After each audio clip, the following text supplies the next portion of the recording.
Wow, that's pretty powerful. Hi YouTube, I'm Aiman, and welcome back to one of my outdoor project videos. As you can see behind me, my dad with his never-ending projects is working on trimming the tree. And the reason why he's doing this is because we always have functions at our house, and there's always a lot of people coming. So what he wants to do is he wants to make more space for the people by cutting the tree around here and making some space around here. He's probably going to remove the fencing and cut some grass, but that's not the main focus of this video. The main focus of this video are these. We're going to be talking about tools that we can use to trim the tree or to trim branches. And we're going to be covering each tool separately. So let's get right to it. First, a brief overview. Let's go over the manual tools first. First we have what every gardener probably has, a shears for trimming hedges, or in this case for trimming branches. There's also Corona shear and razor tooth saw, a regular saw, and then we get to the electrical tools, the more heavy-duty ones. We have a hedgehog trimmer, a steel chainsaw, MS260, but I think we already did a video on it. And this right here, pretty special. This is a reciprocating saw. Actually, I don't think we've done a video on this yet. First, we're going to go over the Corona shears. So these shears are meant for cutting the smaller ends, like the ends over here. They can cut up to around ½ inch. Maybe not me. I can't cut around ½ inch, but if you're stronger, then probably ½ inch. For me, I can probably only cut around like ¼ inch. This is like ½ inch branch, kinda, but not really. So this is really used for the smaller jobs, and the electrical tools are for the bigger jobs. But this is a really useful tool. You can see we've used it a lot, and it's also really rusty. I guess the rust in part isn't due to its use, since my dad actually doesn't really manage his tools correctly. He leaves them out in the rain and the weather, because he thinks that good tools should last long. They should be able to be left outside and still work. And to him, that's a good tool. And to him, this is a good example of a good tool. This is just another example of how good it is. Pretty fast, right? Let's see, I don't know. So cuts through it like butter. Even though most twigs you can cut through butter. Pretty good. So next are these bigger shears. They have the same concept as the smaller shears, but using the principle of levers, they're meant for cutting bigger branches. So for demonstration, I don't remember which one we used. This is wet, so I'm gonna choose this one. And just like the smaller shears, it cuts through the branches like butter. Now, this shear in particular, we've had it for around 10 to 15 years, and we don't even remember what brand it was, but that's fine. These shears, I guess I would say they're good for building muscle, because you're like, oh wait, you put a lot of arm power to it. I guess I can't cut this one because I'm not strong, but maybe I can use this to build muscle. With experience comes wisdom, and my dad has had a lot of experience with these shears. And a trick that he's learned is that if you want to cut a bigger branch, then what you want to do is, instead of just cutting it like this, you want to secure it. You want to secure one arm onto the ground and use your feet, and then you can just cut it more easily. So if I were to do it using my hands, it would be really hard.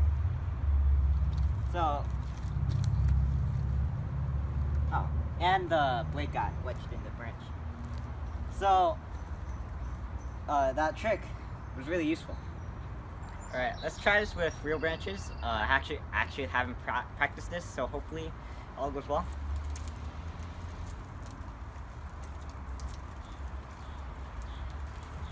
Well, I'm trying to cut 2 branches at one time. should be like one at a time. Wait, it's wet, so it's not completely falling off. It's actually going within the blade. Alright, we're gonna try it for rear branch, so we can't use the trick on this, but that was pretty cool. And a trick that I've learned is that you have to cut them really fast, because if you don't, then they're actually gonna go right in between the blade. If you see right here, there's a gap, and it's gonna end up with this. It's gonna like get in between it. So when you try to cut it really slowly, that's what's gonna end up with. It's gonna hang on by a thread. So there are actually two reasons for this. First off, I was trying to cut it at an angle, and I was also cutting it slow. The second reason would be that, especially on newer shears, they don't have a lot of much of a gap. So when you try to cut, it's not gonna have much to go through.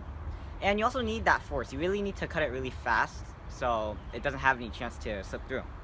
And I guess with time comes experience, and with experience comes wisdom. Like I said, if you were going through this naturally, you'll eventually find out why doing it like this isn't gonna work. And that's what happened to me. I was like, wait a second, it's not working. But then oh, that worked. But eventually I figured out why. When I was talking about the gap in the shears, what I meant to say was that older shears have a gap in them. The newer shears pretty much shouldn't have any gap in them. They should be perfect, lined up. So with these old shears, they might not be the best tool, but definitely with newer shears, you'll get the job done. Alright, so next is this Corona Razor Tooth Saw. Now, the saw, this Razor Tooth Saw, we've already done a video on it, so we're not going to discuss too much about it. However, what I'll say about the Razor Tooth Saw is that it's better for branches that are secured, like this branch right here. Not for wiggly branches like this, because they're going to be a bit hard to cut. But this one,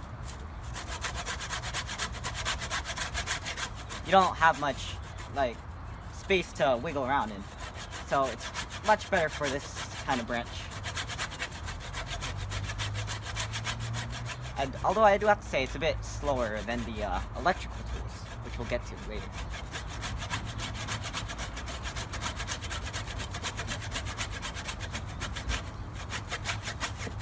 You could also use this to build muscle too.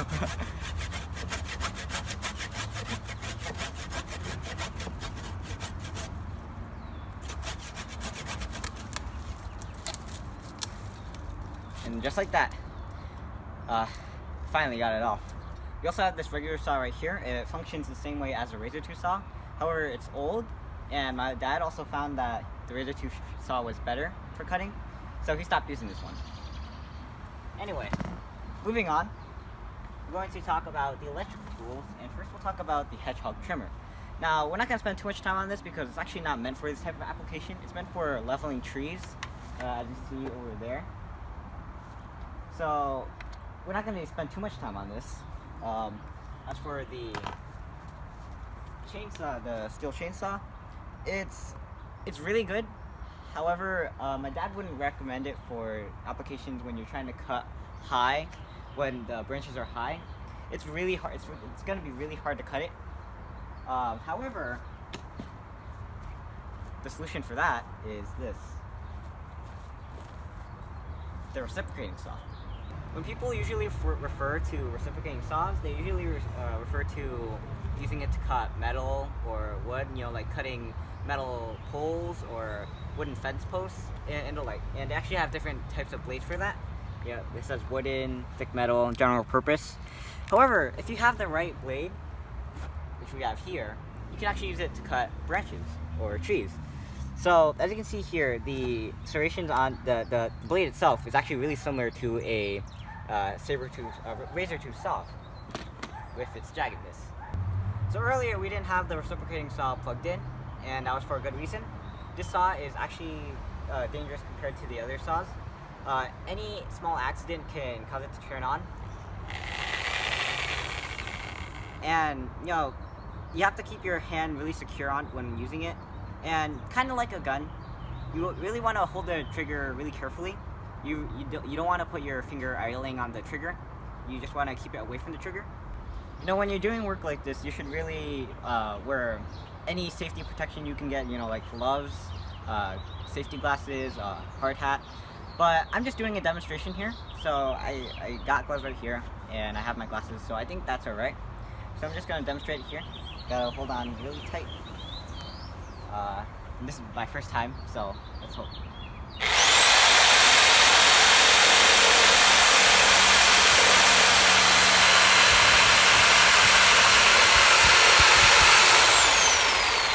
Wow, that's pretty powerful. So we're going to do another demonstration right here with this bigger branch, and we're actually not sure how much the saw can tolerate. My dad says around 10 inches, this branch is around 4 inches, so let's give it a go.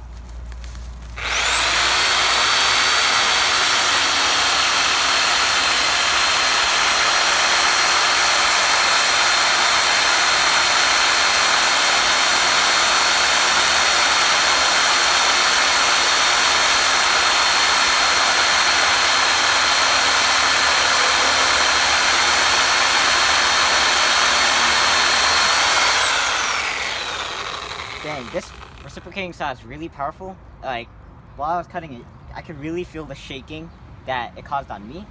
It caused my whole body to shake. So it's pretty cool. So I've learned through experience. My dad has always taught me is the most important precaution you should take is to unplug the reciprocating saw, because it definitely can get dangerous. And another thing I want to talk about is that while cutting, you notice that there was a lot of vibration, and it usually happens with the cheaper saws like these. This is a 9 amp, cheaper $30 to $40 saw. And that's because these cheaper saws usually have less dampening. However, it gets the job done well. However, the more expensive ones that my dad likes, the better ones, they're usually around the $200 price range, and around 15 amps instead of 9 amps. And my dad likes Milwaukee in particular.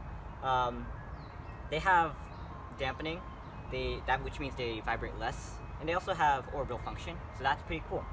However, this is a nice cheap option for the type of application that we're going for.